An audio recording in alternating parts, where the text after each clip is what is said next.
day, folks. Welcome back to another episode of Pirkei Avos with Rabbi Chaim Coffman. I am so enjoying this class. I believe today we're still continuing with Chapter 1, Mishna 3, with Antignos Ishoho, who received the Torah transmission from Shimon HaTzadik.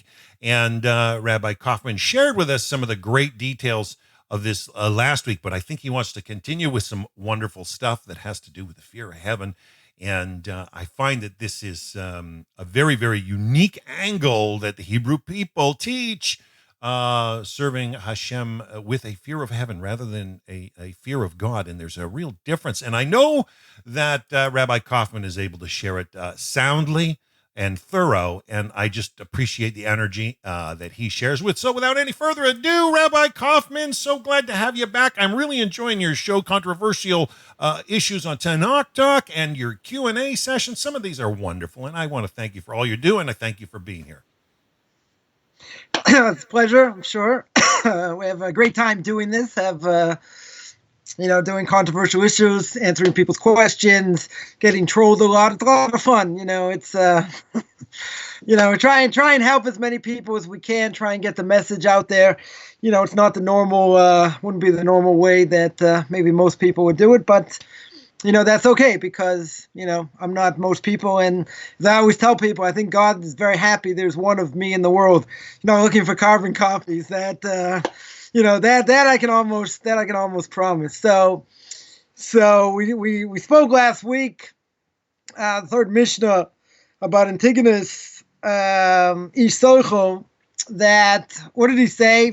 That he heard from Shimon HaTzadik, from Shimon the righteous. He said, don't be like servants, serve the master for the sake of receiving reward. Be like servants, serve their master not for the sake of receiving rewards, and let the awe of heaven be upon you. So we spoke about, the mitzvahs, getting reward for the mitzvahs, and the highest level of doing what God wants, even if we're not going to get any reward, right? We spoke quite a bit about that, and we didn't get to, obviously, because I just kept going, and that is, let the awe of heaven be upon you, right? So now we're going to have to see what that is. I mean, normally we'd say it's Yirah Shamayim. It's fear of heaven. Right? But it's not exactly what the Mishnah says. Right? There's a question, there's a question why it uses this exact language. So a person serves God out of love. Really, we should serve God because, we believe it's the right thing to do. And we should do it out of love. But the thing is, the person still needs to fear and have that fear. Why? Because if you don't have that fear, right, then it's not like you're held accountable, right? You're not gonna stop doing things wrong because, okay, it's all about love. It's all about enjoying what God wants from me. That's tremendous. Right. But what's going to stop me from putting my hand in the cookie jar? Right? Nothing. Right? So, but the thing is, so the Avos of Avos, Duties of the Heart says, right? The Avos of Avos says, everything starts with fear of God. It starts with fear of God. Now, fear of God is not the end to end all things. Because if I would tell you what's the last thing, right? We'll do a final Jeopardy question here. What's the last thing someone's going to do, or someone's going to be afraid to do before they leave Christianity? Right? What's the last thing stopping them? The last thing stopping them, what is? They're afraid if they don't believe in JC, they're going to fry in hell forever. Forever, right? So for all eternity. Now, that's a pretty strong thing, because if you're wrong and you push them away, which is a good thing to do, but if you push them away, then, you're going out on a limb, so to speak. But if you only see the base of serving God is fear. Everybody needs that base. But the problem is, if you only serve God out of fear, and you're only going to do things because you're afraid you're going to fry in hell forever. So imagine you're sitting in a Passover Seder. You spent a few months cleaning your house, setting everything up, getting rid of any leavened product. table set, you're tired, you feel like a dish rag, right? You can't even imagine eating all this matzah, 35 pounds or, 15 kilo matzah, in 35 seconds. You have to whistle Dixie, but you can't do it because your mouth is so dry, right? So what happens? You're sitting there at the stage, you're going through the Haggadah, and somebody asks, like, why are we doing this? What's the whole point? Right? So what would the father say? What would the grandfather say? You know what the alternative is? And if you don't do it, you're going to pay a price. Right? As we say in the Shema every day. You do what you're supposed to do, good. If not, you're going to fry. But that's not very enticing. It's not something someone's going to say, you know what, you're going to fry so much.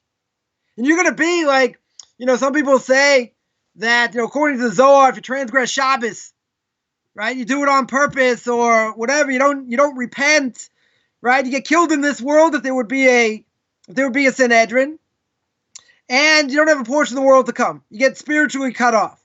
Now, if someone continually tells you, and some people do this, they do have success doing this with Jewish outreach, right? And they say you're going to be in the 6th level of Gehenna. There are 7 levels. 7. And you're going to be there, and you're going to suffer like you can't imagine.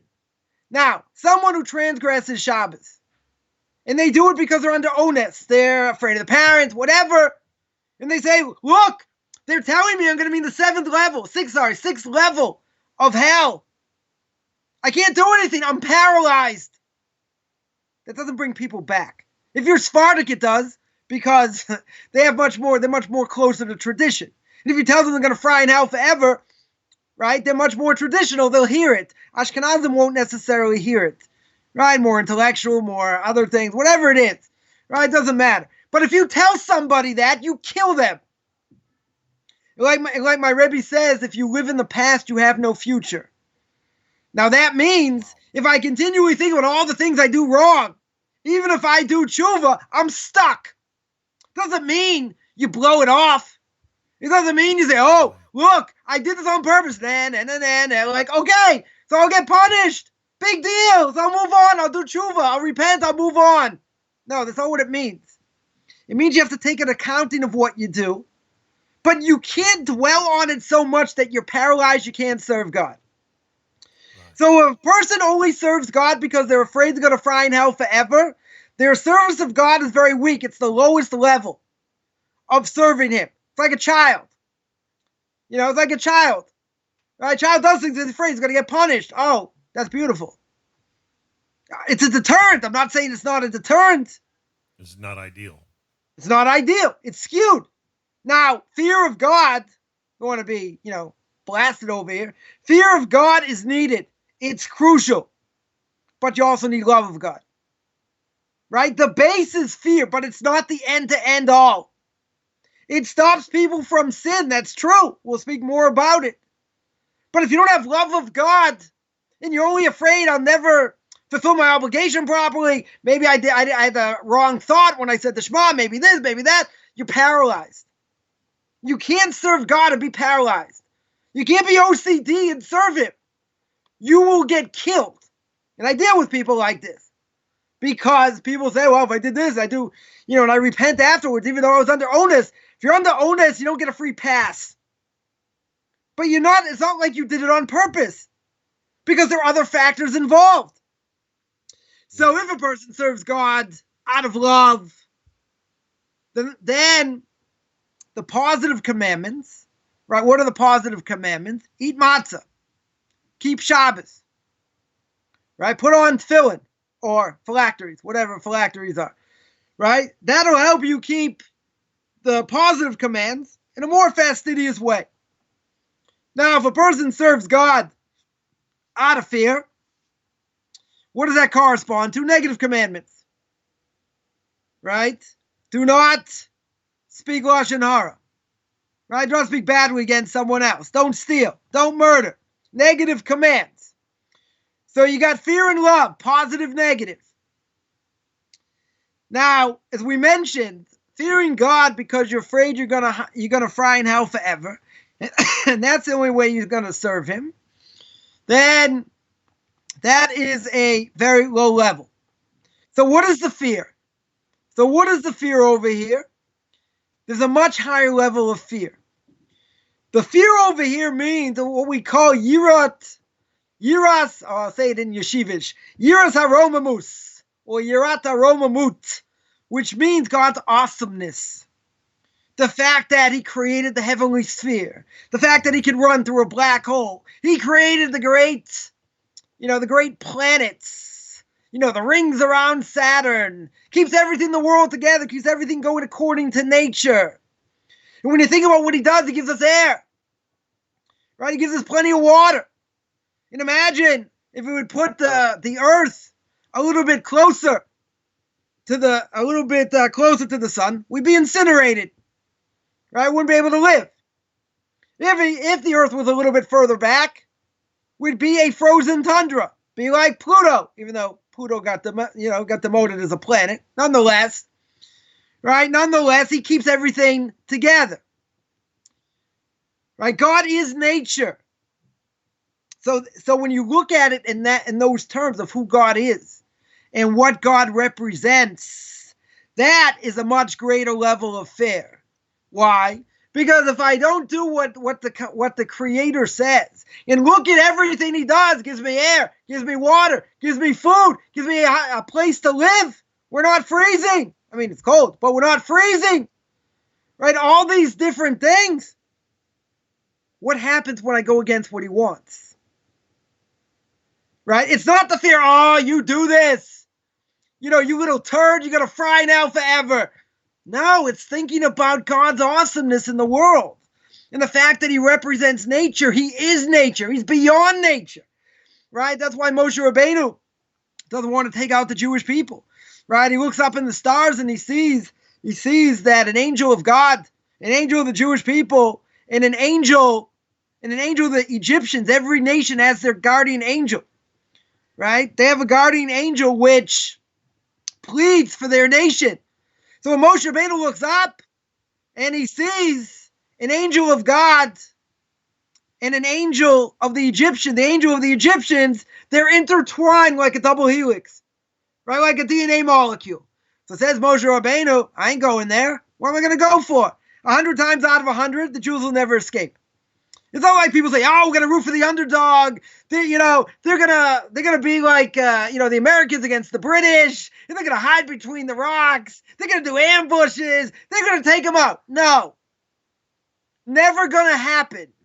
Imagine the Vatican, Lahavdil, make a big difference here. Imagine the Vatican says, you know what? We're going to take on America. What are you, joking? All right, you don't know how much firepower they have. Doesn't matter. The Vatican's never going to win. Ever. Right? So Moshe Rabbeinu says, God, you're sending me to take out the Jewish people? According to nature, can't happen. Comes along God and says, Mo, what are you worried about? I am nature. But I can go above nature. I can change nature. So the reason all the plagues happen the way they do is against nature. Some people want to say, Saturn was out of orbit. And all the miracles happen because Saturn was out of orbit. Not my book. Not what it says. Right? But Moshe Rabbeinu doesn't want to go. It's a whole question. God says go. I'm going to be with you. And he says, I can't go. I looked in the stars. And the stars show it's never going to happen. We're never going to get out. They'll never get out. So God says, but I'm above nature. And that's why they're going to see all the miracles. And those miracles are outside of nature. That's why God had to take them. That's why God had to make the miracles and be so beyond nature that first of all, they understand God runs the world. But they understand God's beyond nature. Right? So when you think about that, and you think about God's awesomeness, what he does in creation, that's the fear. Right? That's the fear. It's not about I'm going to fry now forever. Because if I don't do it, that's a low level. But when you understand God's awesomeness, what he represents, what he does, and everything else, how could you go against the Creator? That's the type of fear we're talking about. Think it, yeah. Comes along the Vilna Gaon, Rav Elijah Vilna, and he says in Proverbs, he comments on the verse in Proverbs chapter 15, verse 33. What does it say? It says over there, fear of Hashem is the discipline of wisdom, and humility precedes honor. Right? Very interesting statement. Comes along the Vilna Gaon, he says, what fear of Hashem we talking about? He says there are three types. One is fear of punishment and suffering in this world and in hell. Not such a high level. Second one is fear of heaven because God sees everything we do. That's bad. Everything we do. Just when you thought it was okay to read National Geographic in the bathroom, God sees you in there also. It's over. That's it. We're all going to fry. Oh, sorry. Third level. I digress. Third level, fear of God. The highest level is because of God's awesomeness, which we explained. So it comes along the Vilna Gaon, he says there are three levels. You got the lower level, still get credit. You got a middle level. You're gonna be afraid of him because he sees what you do. And you're gonna stop getting your hand in the cookie jar because you know someone's gonna see and you're looking around. And the third's the highest level. And that is understanding God's awesomeness. Wow, Rabbi, since you're having a drink, Yeah. when it comes to understanding God's awesomeness, I came to a realization a number of years ago that God Almighty knows all about all, including each and every variable of all existence over all time, all at once and forever. And it made me think and freeze for a second. I know you talked about being frozen, but when you stand and think of the awesomeness of Hashem, am I really able to ever do anything that he doesn't always know? And I've heard the rabbis say all is foreknown, yet free will is given, and then Right. walk it out. And I think that this is where that Yirat Shamayim comes into play. Amazing stuff. Thank you. Okay, comes along Rabbi Yerucham Levovitz. Rabbi Yerucham Levovitz, one of the great mashgichim of the Mir Yeshiva, the spiritual mentor of the Mir, about 100 years ago, a little more than 100 years ago. And he writes in his Musar work, Das Chochma Musar, right, understanding wisdom and Jewish ethics. And he explains what's the fear from punishment. He says the fear from punishment is someone who's prevented from stealing. Now, why is he not going to steal? Why is he not going to steal? Because he's afraid he's going to get caught. And if he gets caught, he's going to get punished. So now, anyone who doesn't transgress because they're afraid of the punishment, right? Who does transgress, they're not going to transgress because they have this lowest level of fear. Because what's the reality over here? The reality is that they're willing to go against what God wants. They're giving in to their evil inclination. They're doing what God doesn't want them to do. But what stops them? Why are they prevented from doing it? They're prevented from doing it because they don't want to suffer the consequences. Now, again, it has to be more than that. Because in today's generation, if you tell somebody, listen, you're going to fry later, someone will say, I'll take my chances. Eat, drink, and merry, lest tomorrow I die. So there'll be punishment, I'll deal with it then. Yeah, but you have no idea what it's going to be. Right? You have no idea what the next world is and all, in all this. Right? But in the end, it's a deterrent. So a deterrent's not a bad thing, right, if it's combined with other things. But if that's the only deterrent, and you say you're going to get punished, it's like, how do you know? Like my Rabbi will say, I've never met anyone been in that world and come back. So now there are a lot of people who've had out-of-body experiences, and they all say the same thing, Jew or non-Jew, right? Their soul hovers above the body. They go to this great light. They see the light flash before their eyes. They see everything they've done. They feel pain, embarrassment, which is what a part of that process of hell is a rectification, but it's embarrassment, right? Total embarrassment of what you've done. So the reality is they'll go against what God said. They're not embarrassed to go against what God said. The only difference is what stops them. Right now with the story of Yosef and the fact that he's tempted and tempted and tempted by the wife of Potiphar, in the end he almost gives in. He almost gives in. What stops him? He sees the image of his father, Rashi says. And when he sees the image of his father, he said, how could I do this to my father? How could I do this in the future? To the patriarch of the Jewish people. And for the future. That's what stopped him. Now, a person gets tempted and tempted and tempted and tempted. Okay, that was a deterrent. Now, how many people today are going to say, my pedigree. My Jewish pedigree. I don't want to do anything wrong. I don't want to ruin the pedigree, the connection between me and God, the Jewish people and God. Make a desecration of God's name. How many people think about that? They'll justify what they do. They'll totally justify what they do. But what stops them? That's what he's saying. What stops them is they understand there's right and wrong. And they understand there's a price to pay. Now, it might be a lower level, right? But that can lead a person to a higher level. A higher level of fear of heaven. Because if a person only has that lower level, you're finished. You're never going to be able to stop yourself doing things. For the sole reason that it's not enjoyable.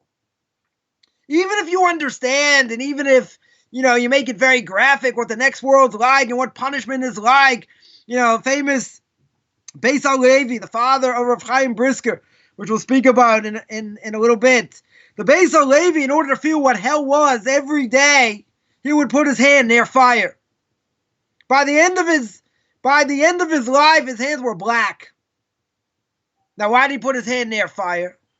Because he wanted to feel what's going to be in the next world. What the pain's going to be. He made it real. Well, people say, the next world, this, that. No one's ever been there, come back. Yeah, it's all true. I mean, it doesn't exist.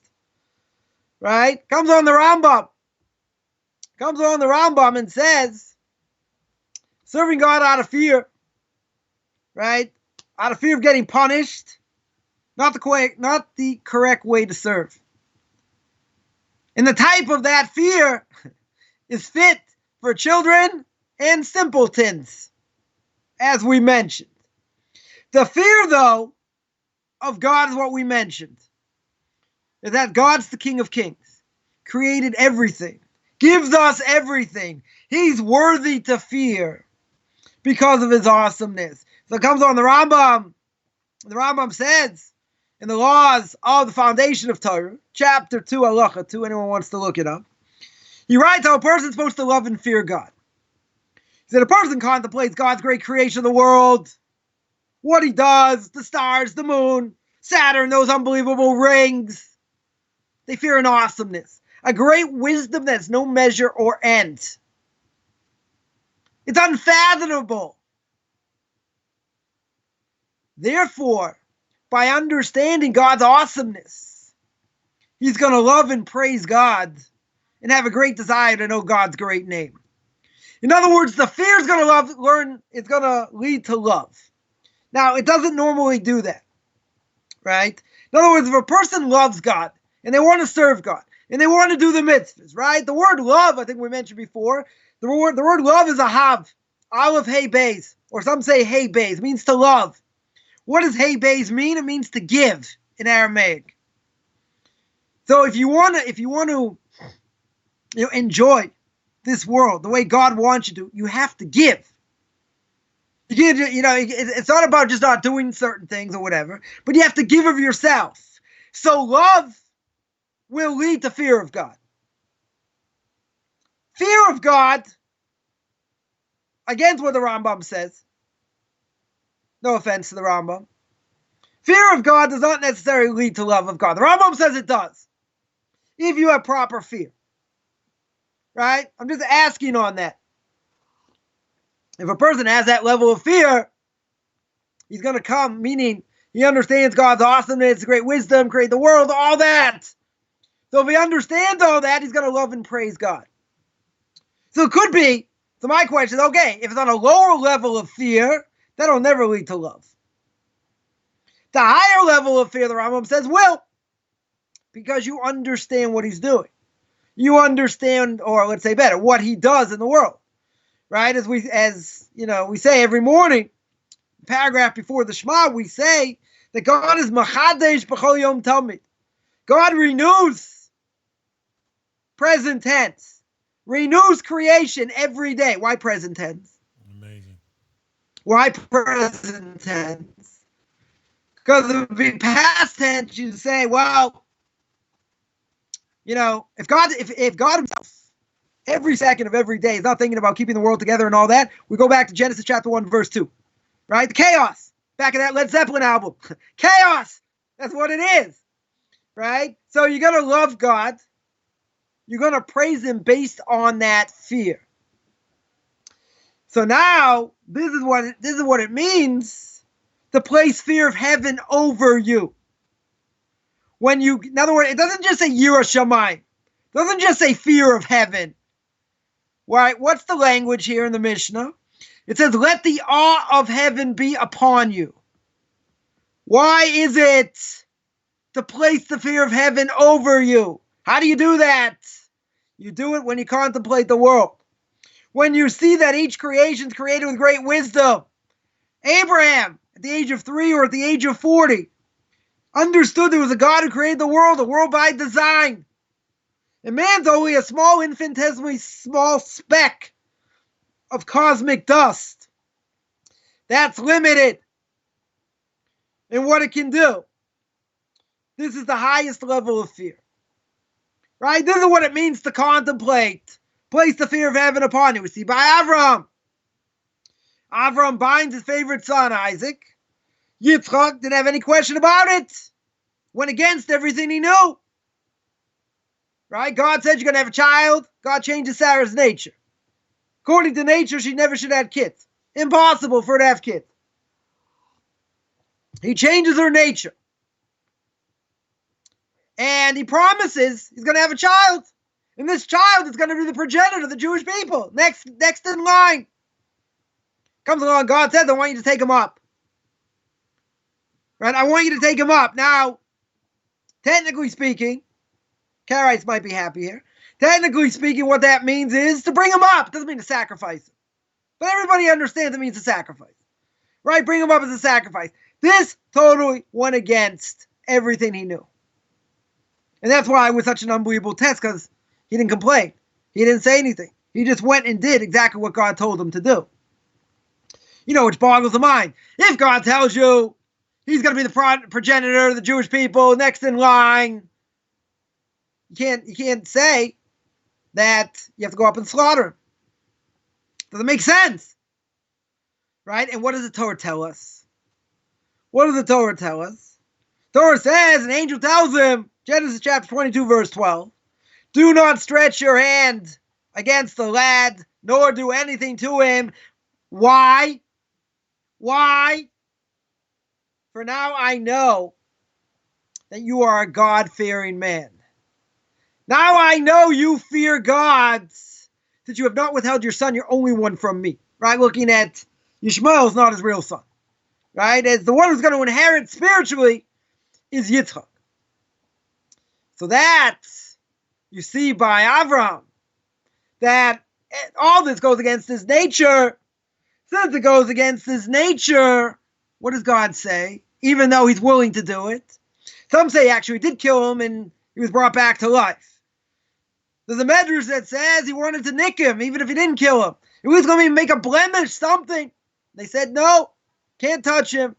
He's a perfect sacrifice. Nothing left to do. But what did that lead him to? What does the Torah give testimony on? Torah gives testimony on the fact that he was a God-fearing man. Right. Now, a lot of people would say he was a fool. Right? What? You're going to sacrifice your son? Right? Like Kant, Kierkegaard, these foolish philosophers. So yeah, he failed the test. Right? Because he didn't give into his knowledge, into his mind. Says, God, what are you kidding? This is what you want me to do? He said he was a little bit of maybe of a simpleton or something. Why? because it went against his total nature. Right? And God seemingly wanted him to kill him. Right? That's what he wanted him to do. Right? So, they twist it in so many different ways, which doesn't make any sense at all. Right? You have to obviously understand it in context. Right? So, the way to get the fear of God, we mentioned, is to love God. You need that love. You need to have that desire, that burning desire to do his will. And we say in our prayers to love and fear your name. Interesting. To love and fear your name, you say that before we say to love God. Because in essence, the love of God, as the Rambam said, comes from fear. But it's only from fear at the highest level. It's not the fear of a dolt, of a simpleton. Right? I'm not going to do it because I don't want to fry now forever.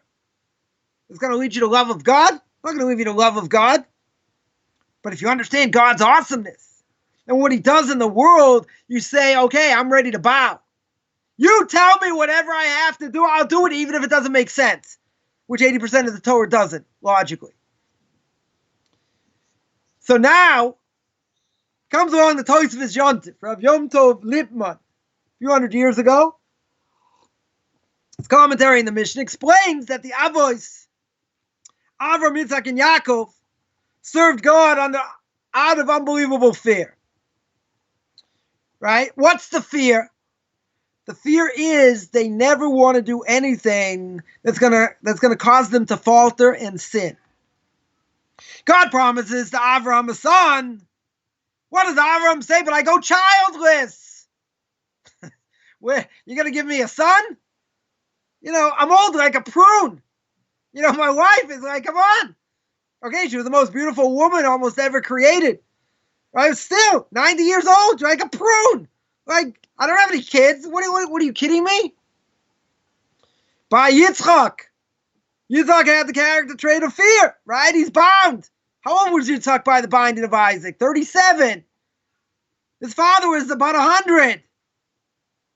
So you imagine, what do you think? He couldn't have stopped his father? Got this big machete. I told somebody once in Puerto Rico, I was giving these classes to people in Florida and Puerto Rico, and someone was translating, whatever. So I had a conversation with somebody, and he said, I'm willing to do anything. I'm ready to go. I'm ready to convert. I said, what about circumcision? He's like, I don't care. I'm ready to do circumcision. I said, I'm coming down to Puerto Rico with a machete. I'm coming down your worst nightmare. I'm coming with a machete. You're going to hack through the rainforest just to get him, eh? You're right. Right. I said, I'll hunt you and I'll find you. He goes, I'm not scared. I'm like, you're not scared of a machete? I'm like, come on.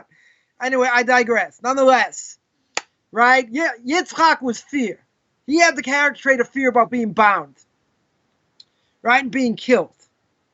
Yaakov, what's Yaakov promised by God? God says before he goes to deal with Esav, good old Uncle Esav, what does he do? He promises, I will be with you. You have nothing to worry about. And what does Yaakov say later? I'm only going to do this. You feed me, you give me clothing, and you take care of me. Yaakov's not a fool. What? You don't remember, chapter before? What happened? God said, I will take care of you. And if God says he's going to take care of you, he was kidding. He was hallucinating. What was he doing? Right? What was the fear? The fear was maybe he's going to falter in sin and not receive the divine protection. Right? So by righteous people, they're always questioning. They're always questioning, did I do enough? Did I work hard enough? Did I strive hard enough? If I have an unbelievable fear of God and belief in him, did I do too much effort on my part? Right? Comes on the Brisker Rav, son of Rav Chaim Brisker, the grandson of the Beis Halevi.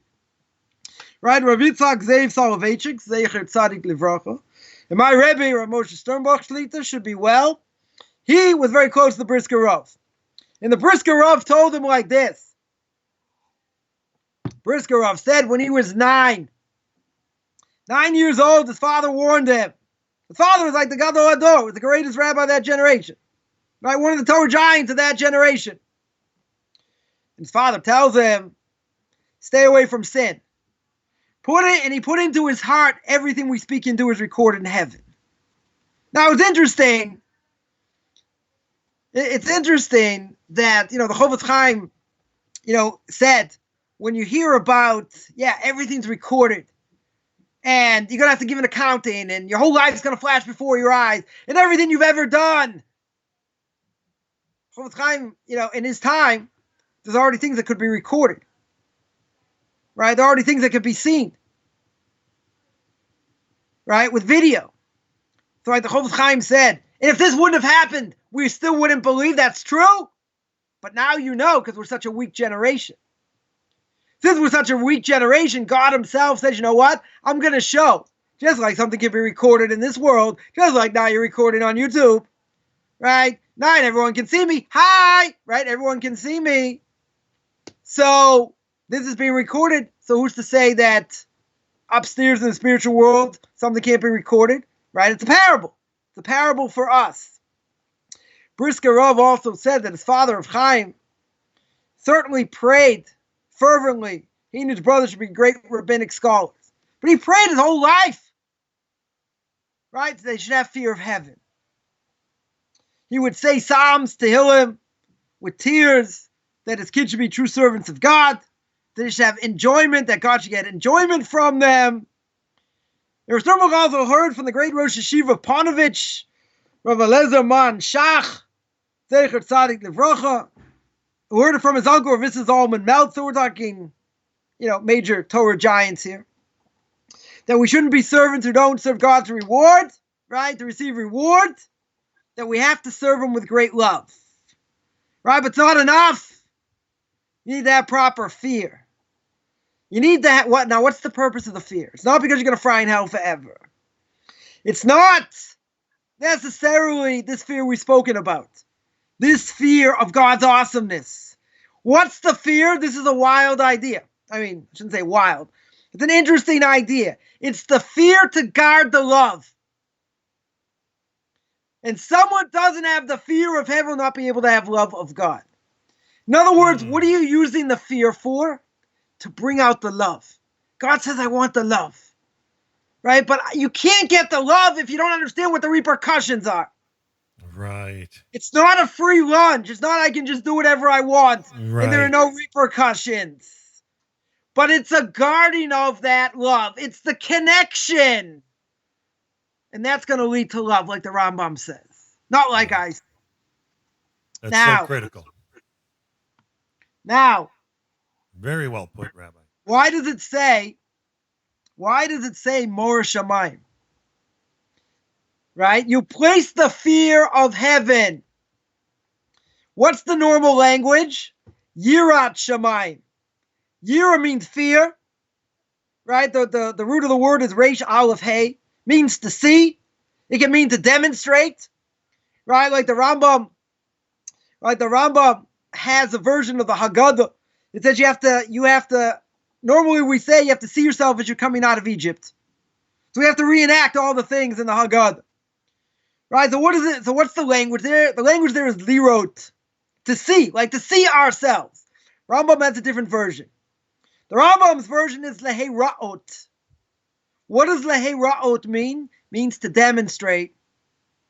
How am I going to demonstrate to show that we're taken out of Egypt? How am I going to show that to God on Passover, the 14th and the 15th of Nisan? If you live outside of Israel, you're going to do that by eating matzah. You're going to do that by saying over the Haggadah, by drinking the 4 cups of wine, the cup of Elijah. It's all in front of you, right? So so over here you're demonstrating it's stronger than fear of heaven. Why? Because the actions of the people make an imprint in heaven. And they have the power to create angels, right? We've spoken about. Where they can either be holy or, God forbid, the opposite. Right? We brought this idea of that our actions matter. That Adam and Eve ate from the tree. And the tree of knowledge with all the spiritual worlds, according to Kabbalah, intertwined. So now take that now all these worlds, one above another, being strengthened by God's holy throne. Now imagine chomp, chomp, chomp, whatever that was. whatever they eat. Some say it was a fig. Some say it was a grape. Nobody says it was an apple. Where'd they get that from? Don't know. Any case, I digress. Any case, what happened when they ate from the tree? All the spiritual worlds went like a double helix like this, totally in flux. So how do we put the worlds back together? We make blessings. We do chesed. We strengthen those spiritual worlds. That's what we have the power to do. Right? Our actions get judged. It's wild. Because when a person makes a blessing, right, he takes an apple and he says, Bray Pri ate because it grows from a tree. Last time I checked. Even if you don't say it with Kabbalistic intention, doesn't matter. You understand what you do when you make the blessing. Okay, at that split second, you make the blessing, chomp, chomp, chomp. God now says, okay, let's see what this blessing did. Right, what's the blessing supposed to do? It's supposed to give blessing to all fruit trees. Right? So now, but it also has an effect on me. Right? Because I'm sanctifying God's name. I'm using his name to make the blessing. So what does that do? That does something for my soul. So that action, at that split second, a little bit hard to understand. It's a little bit hard to explain also. But that action, what happens? That action goes upstairs. God judges it, looks at it, judges it, and then slaps it down in this world.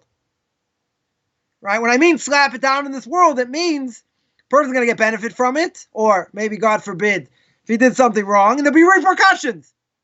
So if he made the right blessing, did it good, strengthens the soul. If he made a crummy blessing, okay, he gets some credit for it, he just didn't do it the optimal way. If he does a sin, that's going to have negative ramifications. That's brought down if, God forbid, a person speaks lashon hara, speaks badly against somebody else, where it's forbidden. And the only way to get forgiveness, Yom Kippur, is not going to help. Fasting is not going to help. Suffering is not going to help. If it's between you and man, what do you have to do? You have to ask them for forgiveness. Now, if somebody speaks badly against somebody else, how do you get that forgiveness out of the world if you don't ask them for forgiveness? Sorry, how do you get that atonement? You got to ask them for forgiveness.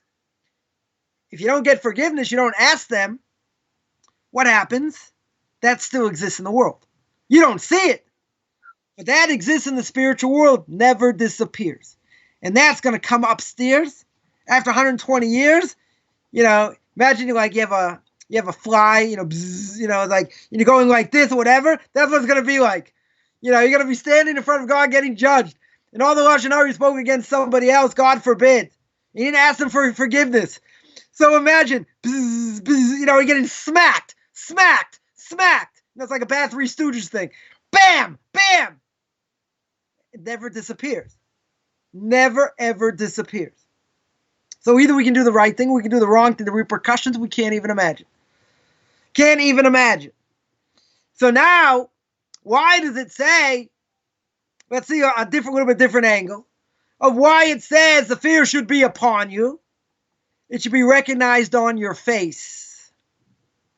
And all your actions speak of fear of heaven. Now, if you've ever seen a great rabbinical authority, which I've had the merit to do and still do, and you see that fear, you see that awesomeness in their face. Now, certainly hasn't made me righteous by any stretch, but that fear, when you see that, and you see him make a blessing, or you see them say the Shema, you see that fear of heaven on their face. The eyebrows go in, the face starts to contort a little bit, and you see they're in a different planet. In a total different planet. You can see it on their face. That a person, it should be recognized on their face they have a fear of heaven. We're all jokesters today. Right? Because if you're not a jokester, you can't get your point across. Because you always speak about the fear of heaven and then, right? Okay, you got to tell some interesting stories. You got to draw people, this, that. But, the real deal, people with the real deal, they don't need that. Right? They show the fear of heaven. They exude. That's SAT word, right? That they exude fear of heaven. Now, if it's the person, now that's great. But if you don't do what you're supposed to do, the sin can also make an imprint, has the power to blemish how a person looks to other. Now, you're going to ask the $1 million question. Come on. If you see somebody who doesn't have, you see somebody, you can tell they don't have fear of heaven. A lot of times you probably can't. right? In general. But can you see it on their face? Can you read their face? It's well known. It's well known. The famous Arizal, Rav Isaac Luria, Zecher Tzadik Livrocha, major writer on Kabbalah, recognized the sins of a person because he was such a holy soul just by looking at their forehead. He was able to see what sins they had done just by looking at their forehead. So one time, he told his famous student was Rav Chaim Vital, that he saw on his face. Imagine if a Rabbi like that put a mask on, Darth Vader, something like, you don't want him looking at your face? Yeah, right. You don't want him looking at your face, know what you've done. And he saw on the student's face, on Rav Chaim Vital, tremendous Torah giant in and of himself. He saw on his face, didn't say an after blessing for food that he ate. Imagine. So Rav Chaim Vital, so what are you talking about? You don't understand what he meant. He said, you see on my face? You can see my face? I didn't make an after blessing? Wait, we'll just finish the story. Right? So, what did the Arizal tell him? What did he tell him? He said he drank a cheekful amount of water before the meal. And he didn't make a blessing afterwards. Even if you drink a cheekful, that's the minimum amount, right? You still have to make an after blessing. Could be forgot, whatever it was, but he didn't make an after blessing. And he saw that right here, right on his forehead.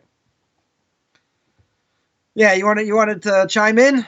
Yeah, I just wanted to say, now doesn't that go in a couple different directions? But I also want to ask about warnings for people thinking they see things in others and actually speaking badly or incorrectly. But firstly, like I said, the opposite side of seeing the negative.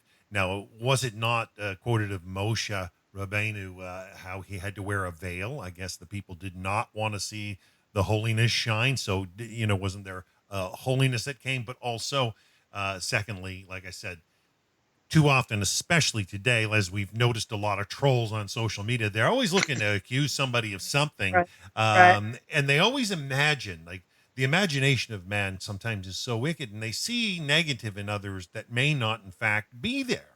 And, how do you balance all this out? Because there's got to be a ball or a degree of ethics when you're talking about Isaac Luria and his student. I mean, you're dealing with giants, of course, and if these people are trained and studied, I mean, we're not talking about phrenology or something where some sort of sorcery, gets into reading palms and things like that. The reality is, people have an aura and exude, but there's also a negativity or something incorrect I find about those that are peering out at the world looking for negatives, and when they got an evil eye and see it everywhere else. I don't know, maybe you can balance this all out.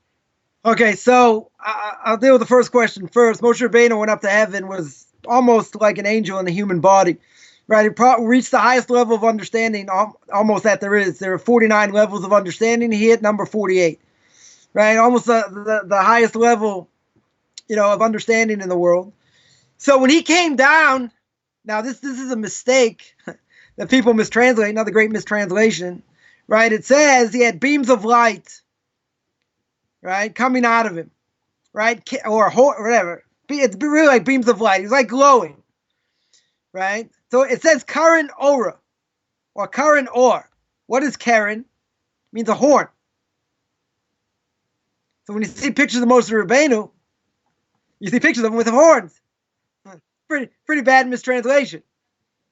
Pretty bad mistranslation. But they had to wear a veil because they couldn't take the holiness. Right? That was the story. If anyone saw my video on Tanakh Talk on demons, about a dibuk, which is, a soul that doesn't get judged and is like fighting for its life against, angels of destruction, and jumps into a body, takes over a body. Right? However that works, you have to watch the video there. But in short, how do they want to get this, this soul out? They told the soul, we're going to bring the Chofetz Chaim. Chofetz Chaim was the holiest person in that generation. And the soul was terrified. Why was the soul terrified? Because as corrupt as it was, it could not stand up to holiness.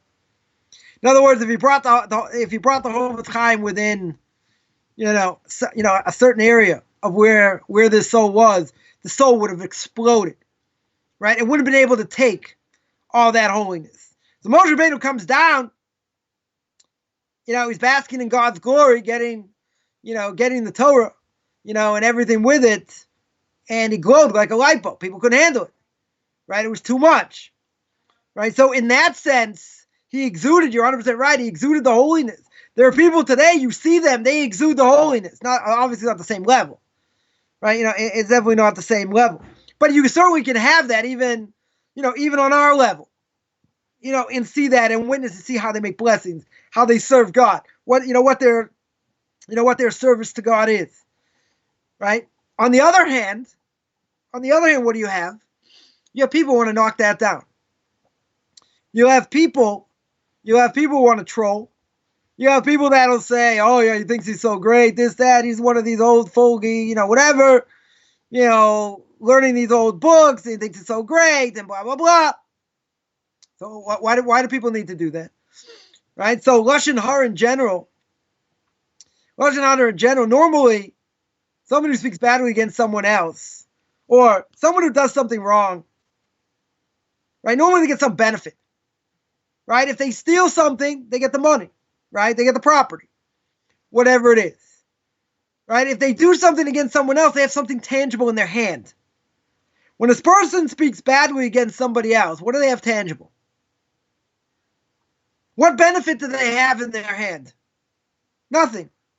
What do? They bury somebody in order to make themselves look better. But they don't have anything tangible. It's not like they stole anything. Right? So you got people, you got, first of all, if someone's doing, a good thing, and my Rabbi says, if you're a rabbi of a synagogue and the congregation's not trying to drive you out of town, you're not doing your job right. You got to educate them. You got to give them mussar. You got to be harsh on them sometimes. Right? People don't want to hear the truth. People think that, God's going to come to me. God's going to speak to me. I have my own thing. Like, why do we have to listen to you? So don't listen to me. No one's got an obligation here. No one's forcing anyone. Right? You don't like it. Okay. Not everyone's going to like it. But at the end of the day, is it true or it's not true? Have I said anything that's not true up until this point? Right? So why would someone want to trash it? Someone want to say, oh, he thinks this and he thinks that and he's got this big ego. And, people can say what they want because they have an axe to grind.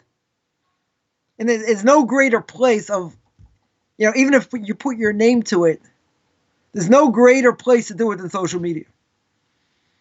Right? And social media is pure poison in general. That's what it is. People, it's a Lashon Hara fest. Right? People speaking all kinds of things, negative, this, that, right? Just to make other people look bad. So I would say, if you're not doing a good thing, no one's going to care. Why does anybody care? Well, okay, so you make videos on YouTube. Or someone said, oh, what are you listening to him? He's a YouTube rabbi. Yeah, I've been called a lot worse. Someone calls me that, that's pretty good.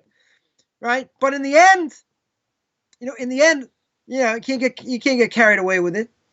A person can't, worry about it, even if someone's cruel, and they say nasty things.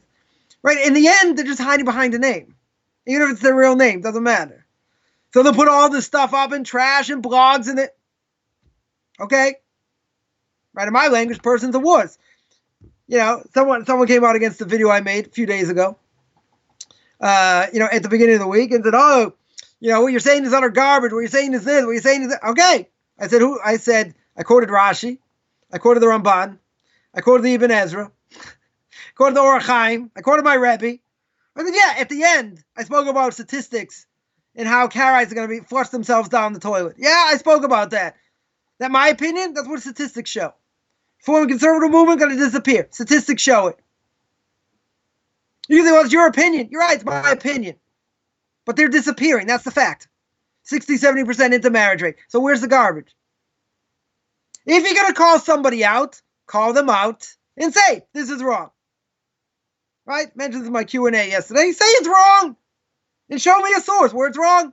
I have no problem saying 100% right. I was wrong. I have no problem saying that.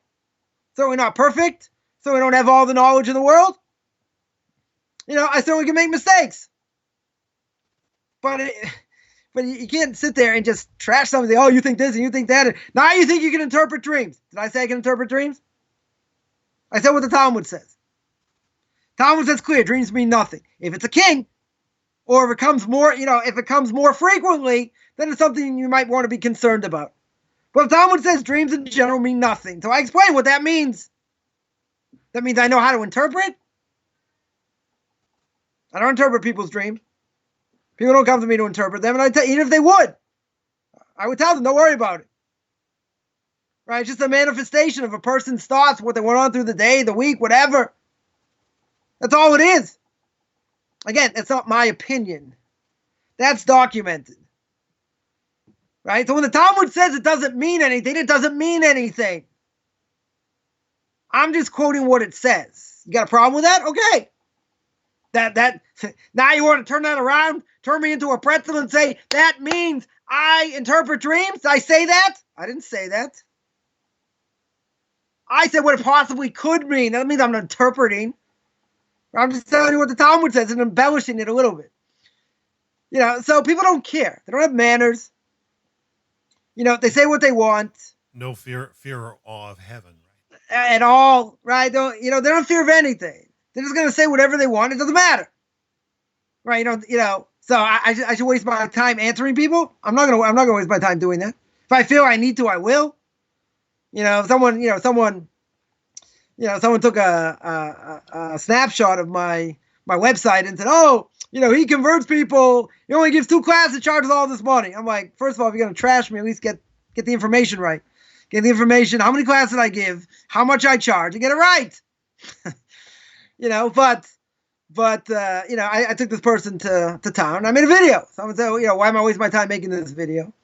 So I made a video because someone called into question credentials. So I'm very big into credentials.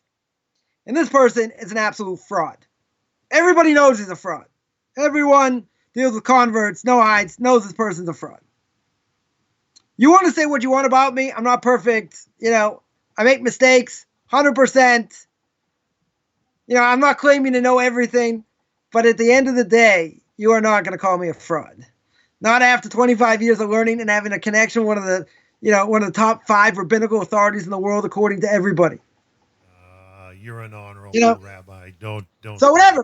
I'm just saying, people can say what they want, right? But credentials are worth something. Right? I think all these people say what, someone asked in my video, what's the name of the snake?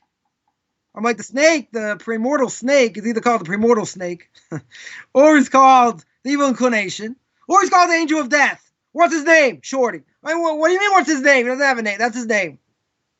He said, how can he not have a name? God has a name. God has a lot of names. You give the snake a name.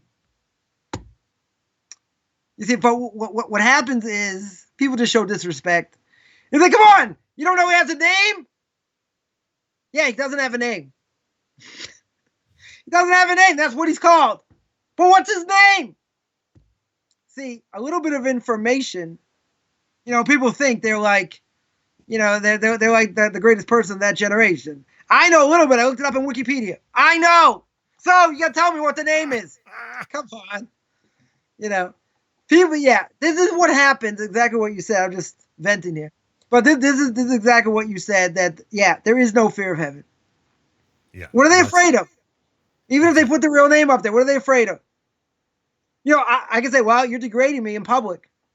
That can embarrass me in public. Use a portion of the world to come. Right? Who gives you a right to do that? It's one thing if I'm leading people astray. It's one thing I don't have sources. It's another thing I'm talking out of my elbow. Okay. So then, then there's a way to do it. I've taken people to task. I didn't do it in a public forum. Most of them. Did it in a private forum. Contacted them and that's it. And make a whole big thing, you versus me and this and that. No, I want to know your source. I want to know why you said this, and that's it. I have to make a whole public thing. I'm not going to embarrass someone in public. Social media, millions of people see it. I can never do tshuva for that.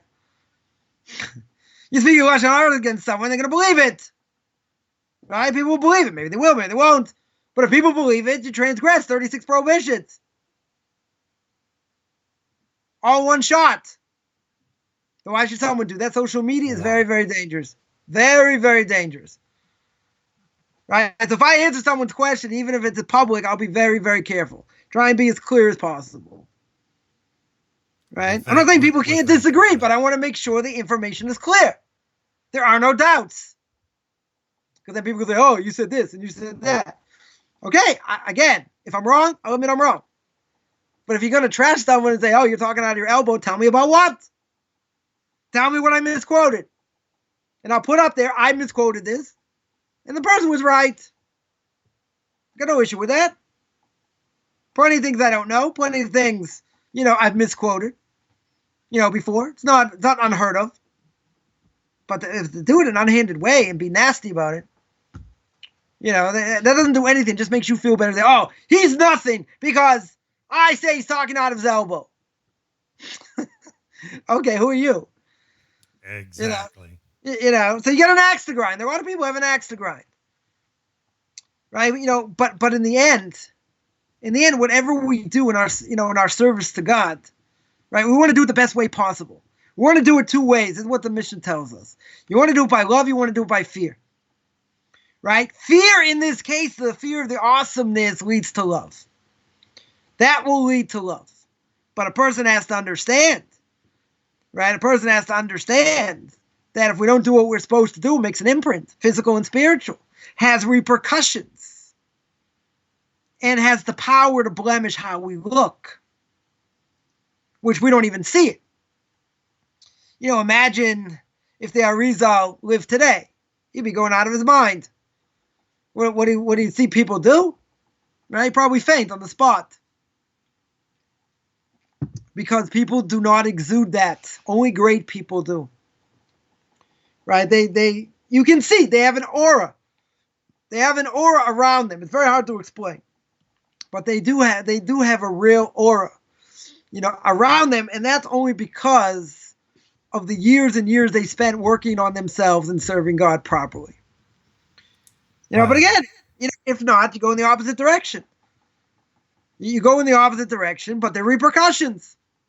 There are total repercussions, on that. So that's why it says over here, Mora Shammai, that it's fear upon you, not just fear of heaven. Because the actions of a person mean something in this world, and they mean something in the next. In this world, it's easy to understand. Person slights someone, says something against them, does something against them. That we can see. Right? That we can see. It makes an imprint. Because then people look at them and say, oh, he's a conniver, he's a liar, he's this, he's that. They can see that. Not just saying, oh, a person makes mistakes here and there, whatever, but they can see. They can sense from a person who they are, what they do, what's inside their heart, etc. So that's not just it's not just a crock over here. That's this world.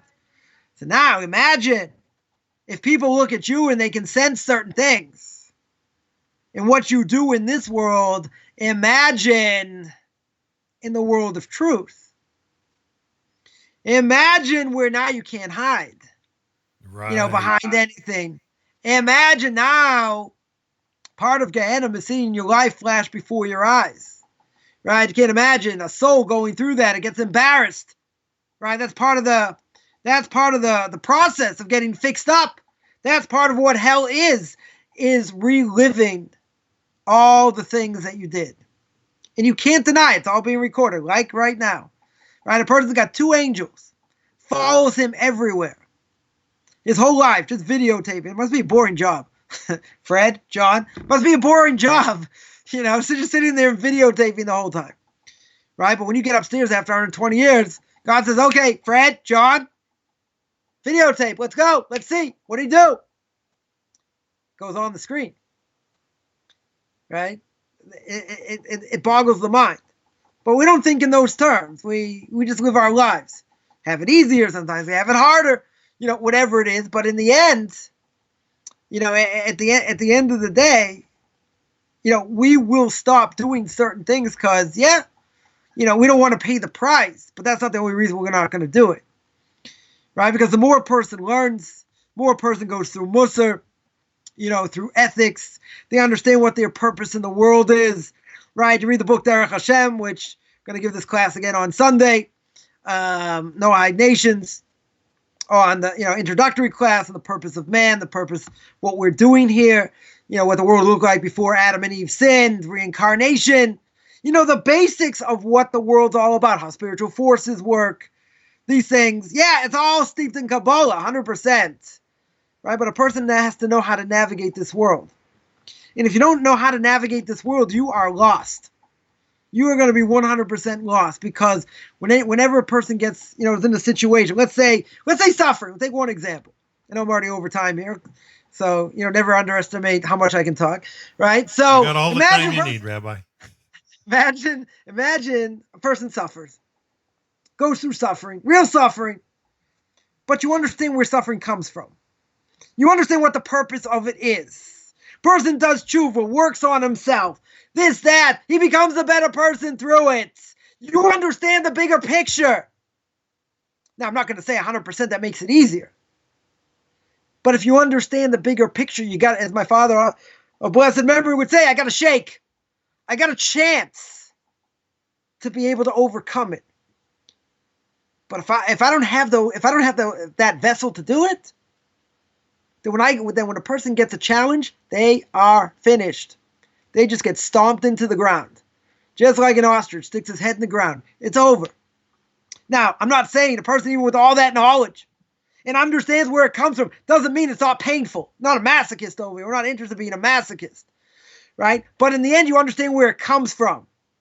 And when you understand where it comes from, it's like a quarter consolation or a half consolation. But that's the video I put up. That's the video I just put up on the Parsha about the disconnect between the mind and the heart. And what we have to do in this world is not make a disconnect. Is that we have to understand. We have to understand Torah to the best of our ability. We have to know what in our minds the right thing to do is. Then we have to go out and do it. But the problem is, what does the heart do? The heart reaches out for desire. The heart wants to be satisfied. So there's always a conflict. So knowing what the right thing to do and doing it, okay, two different things. But if I know it up here, I got to work like a dog to get at my heart. And when I have the connection, then a person's mushlam. They're whole. They are complete. But if there's a disconnect, we don't believe, Judaism does not believe in compartmentalization. Famous story with Aristotle. Right? Aristotle was known as a great philosopher. Aristotle was also not such a nice guy. Right? Aristotle was a big-time womanizer. And the students caught him in the act once. And they said, "Great Aristotle, what are you doing?" He's like, "What do you mean, what am I doing?" There's Aristotle, the philosopher. This is what he said. And there's Aristotle, the other guy. Right? The other guy does terrible things. A double life. Double life. Right? Comes on the Jewish people and say, no. There is no double life. You are who you are. You can't justify what you do and say, I'm another person. Person wants to do tshuva, they can do that. And they can say, I'm not going to be the same person. I have regret. I have remorse. Right? Do all these things, to bring a person to repentance. But you can't compartmentalize. You can say, well, I'm going to do this one day and this the other day. You say, well, God's going to understand. Why is God going to understand? Did I do the right thing? Did I spit in his face or not? You can't have both sides over here. I remember somebody once said to me about a certain situation. They said, "Oh, a Jewish person said this. Ignorant Jewish person said this. Said, oh, you believe in turn the other cheek?" I was like, no, that's the Christians. Ask your wife about it. That's the Christians. We don't believe in that. I said, I have an obligation to do what I have to do because the Torah tells me, even if it's hard. Even if it's hard, I still have to do it. And that's the only reason. Turn the other cheek. What, are you kidding? It's a Christian idea. What, I should get smacked upside the head and say, please, can I have another? Bam, another one, bam. That's not Judaism. Right? We have to be the best we can be. We have to live it. We have to live it on a regular basis. Okay, people make mistakes. They have lapses, this, that. A person can do the wrong thing, but you got to pick yourself up. You got to make boundaries. right? That's exactly what we're going to see.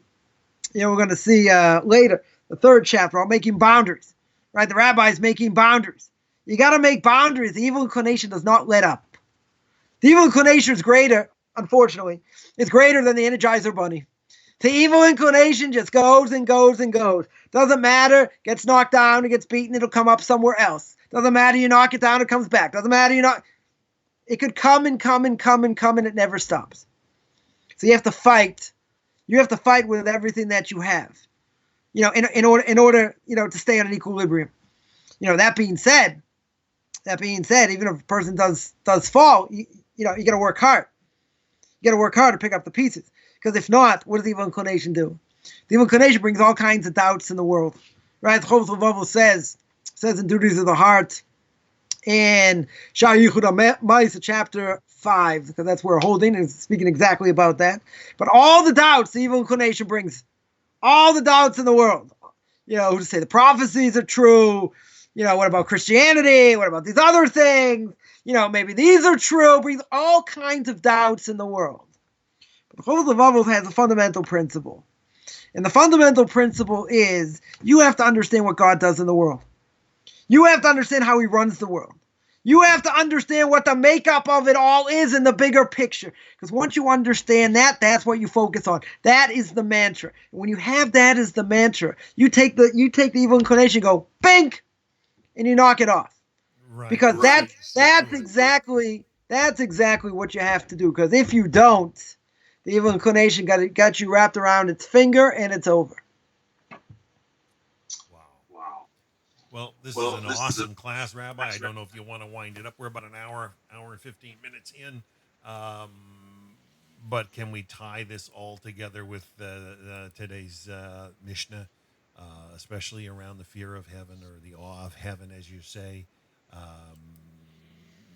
The way we function then should be with that attitude to bring our understanding how the world is held together with our heart, have that connection, but also function out there with a fear of awe of heaven. Right. So someone say, okay, you got 2 minutes. 2 minutes to speak about something that you need an hour for.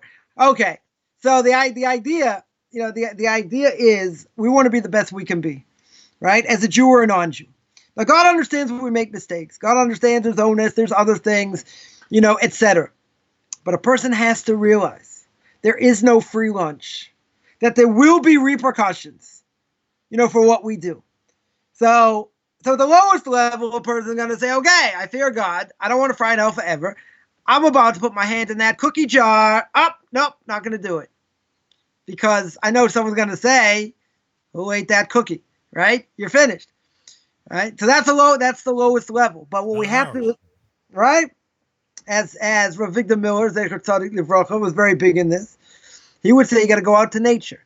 You got to go see the world. You got to see the mountains. You got to see, you got to see fruit trees. You got to see God's greatness in the world, right, on a regular basis. You got to thank God for. You got to thank God for everything you have: water, air.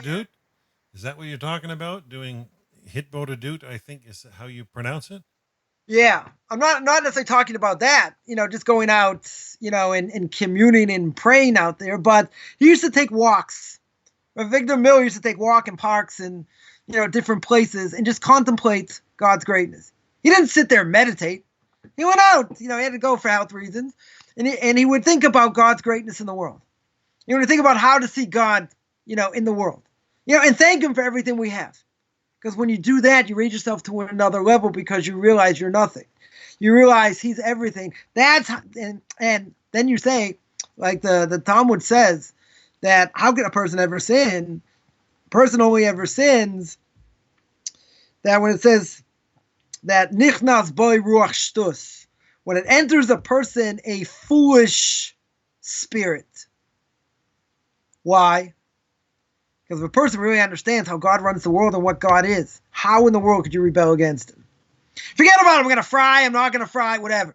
You understand his awesomeness. You understand there's an obligation to serve him. If you understand there's an obligation to serve him, how in the world could you do things he doesn't want? So what's the simple answer? I have an evil inclination. Everyone's got an evil inclination, right? Everyone has to fight against whatever vices they have inside them. Some people it's anger, some people it's food, some people it's booze, whatever, whatever it is, right? But in the end, yeah, there's an evil inclination. But we have an antidote. The antidote is Torah, right? The antidote is listening to classes. The antidote is being inspired, right? And living inspired. Now, the only problem with that is that's great. And everyone's going to say, wow, I'm so excited. I want to do this. And the Energizer Bunny, Rabbi's great. Unbelievable. Problem is we get beaten down in life. Life beats us down. And it's very, very hard when you get beaten down, even if sometimes things are good, things are bad, this, that. It doesn't matter, right? Because when a person gets beaten down, it's hard to get up. And you understand it comes from God. You understand I've been thrown off the cliff, but God, okay, reached out and saved me. But still, going through it, we'd say, I don't want it. Not interested. But that's how, that's exactly how you grow. Right? But so a person has to have that realization. And if we did, I always tell people, write down in a notebook 10 things you're grateful for. And then when you're down in the dumps and you have difficulty, look at that list. You might rip it up. You might burn it. But if you look at that list, you say, wow, I do have a lot to be thankful for. Now, that may not get a person out of a funk, but, hopefully it changes your thought process. And when it changes your thought process for the better, you realize how much good you have, even if life is difficult, right? So a person has to realize the awesomeness. When you realize that awesomeness, it comes to love. It comes to say, I want to do more. I want to reach out more. I want to be on YouTube all day, all night. Just give me the 5 hour. Just give me the 5 hour jolt. You could be William Hall. The 5 hour no dose. Like that's it. Just suck it into my vein. Just keep going, keep going, and keep going. That's because we're not going to be here for that long. King David said you're going to be here for 70 years. If you have strength, you have 80 years. Okay, some people live longer, shorter, whatever. We don't have that much time in this world. Got to maximize it, right? Nobody knows what their potential is. So you ain't gonna be waiting around and say, well, see what happens. I got time. You don't have time. Time is of the essence, right? What does the Mishna Pirkei Avos say? We'll learn it probably in the next millennium. We'll get there, and that is never rely on yourself until the day you die. That means that even if I do something and I work hard my whole life, something could take me away. Yochanan Kohen Gadol was in the Holy of Holies for 80 years. Came out unscathed, became a heretic. Became a heretic. So you can say, what happened to those 80 years? What happened to Korach? Goes against Moshe Rabbeinu. Well, it actually comes out against Aaron. It wasn't a fool. He held the ark. Some people held the ark. They weren't holding by it, and they died. He was on a very high level. Jealousy killed him. Right now, the Mishna Pirkei Avos. Jealousy killed him. But what was the point? The point was, as great as they were, they survived Egypt. They came in the desert, saw the miracles, saw God at Mount Sinai. Very hard to understand. Saw God at Mount Sinai. Heard God speak face to face, either the first two of the 10 Commandments, and then they died and God brought them back to life, or all the 10 Commandments, whatever it was. How could he go against Aaron? How could he go against Aaron, as great as he was? And the answer is because he didn't internalize the message. See, people can learn, people can say things, they can know things backwards and forwards. You got to get the message. And if a person learns a lot of Torah, that's what you're created to do. Another Mishna Pirkei Avos. You're not going to pat yourself on the back, right? If you learned a lot of Torah, but Torah has to be with Derech Eretz. Derech Eretz over there means you have to work also, right? But also means you have to have proper character traits. And if you don't have proper character traits, and you learn Torah, then you're an ultra-Orthodox student. That means the Torah didn't have an effect on you. In the Torah you're learning, total waste of time. Total waste of time. So the fear of heaven that we have, right? So I'll end with this. The fear of heaven that we have is the idea that we have to get the message. We have to internalize the message. It's not enough to say, oh, this is great, whatever, and I go back to the same person I am. Like during the war a few years back, all these Scud missiles hitting open areas, right? It's a very small country here. So people are saying it's a miracle. It's a miracle. Religious people, secular people, right? But if a religious person says it's a miracle, what does that mean? It means you're recognizing God's changed nature. If you recognize God's changed nature, but you remain the same person, my Rabbi says, God wasted the miracle. He showed you something above nature. Right? All these Scud missiles hitting empty areas, that's above nature because you're only 5-6 kilometers away. I wish you get the stupidest person lighting them, put in the wrong direction. I don't know, but these are pretty accurate. And even the people of Hamas admitted that, their God's fighting against us. So all that being true, and now you admit it's a miracle. As a religious Jew, forget a secular Jew. As a religious person, you say this is a miracle. That doesn't wake you up. Then says my Rebbe, God wasted his time. And it's not going to be that way the next time. So you got to get the message. And when you get the message, you got to live it. Even if you fail, even if it's hard, this, that, you got to live it. Most people don't get the message. That's the problem. They think they got the message. They look the way they do, but they don't act the way they should. And when you do that, that's not Torah. I want to do this. I want to do that. And I'm going to make excuses. Okay, that's not Torah. You got to do what God told you to do. To the highest level you can do it. On a daily basis. It's hard. Right? So maybe we should be on Jolt all day long. Just be excited and dance and sing and learn and, whatever. It doesn't work that way. It should, but it doesn't. It means you have to live inspired. Yeah. Living inspired is a hard thing to do. But in the end of the day, it doesn't matter. You got to do it. Because if not, this is hard and that's hard. And your kid's going to say, all the stuff is hard. Why should I work so hard for? And they'll throw it off. Right? That was, people had it hard in America when they came to America from Europe. And they said, Yid is Zoltan schwer to be a Yid. Right? It's very hard to be a Jew. That's what the kids heard. Keep Shabbos, okay, but it's hard. That's all they heard. They didn't hear the beauty. They didn't hear the beauty of Judaism. So what happened? Well, those kids went off. They totally went off. They said, well, if it's so hard, I don't want that. I don't want that for me. I don't want it for my kids. That's it.